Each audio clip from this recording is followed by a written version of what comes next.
Yeah, morning, Trace. We're seeing a risk parity unwind. We know that options market makers are now short gamma again, and that's having more prolific moves coming through in markets as those delta hedging needs are coming through. In terms of what we've seen though, US Treasuries on the 2-year side of things, we are seeing people pre-position ahead of Jackson Hole. We've seen twos trading 323 into 334. We've got our eyes on last week's high at 337, a break of that, and I think the dollar continues to get a wriggle on. We are seeing sellers coming through in the rates market. You can see that in Fed funds futures, certainly as we go into December contracts and into 2023.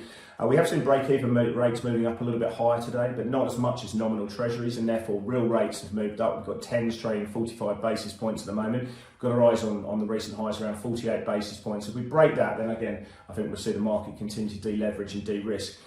We are seeing a lot of focus on the dollar. Certainly dollar CNH continues to break higher. A lot of focus on euro dollar, which cracked the parity level through European trade and then has traded down to 99.26 effectively. It's through the 14th of July lows at 99.52. We are finding a few buyers. I don't think this is necessarily a spread differential trade. I think this is more down to what we're seeing in commodity markets. Certainly European natural gas prices trading up 13% on the close to 276. We've got German electricity prices very much in focus, trading up nearly 13% as well. That's really the focus, although we have seen the Rhine in terms of water levels rising a little bit, which is good news there.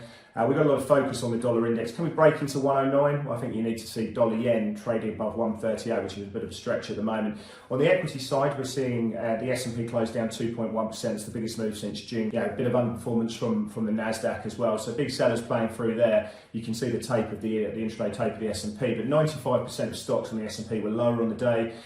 You've got all sectors down, but energy outperforming, as you can see here. Big volatility in commodities. Certainly we saw front month crude trading down to 86.60 and then closed up at 90.70 or so. The Saudis coming out with some reassuring words, which caused the market to have a bit of a pop. Obviously all eyes now on the OPEC meeting going forward. We are seeing some sellers of gold. Gold's down about 0.7%, largely down to the real rate story and the dollar move there. Looking ahead, we are expecting a softer Asia in terms of our opening calls, and it's all eyes on European and UK and US manufacturing numbers ahead.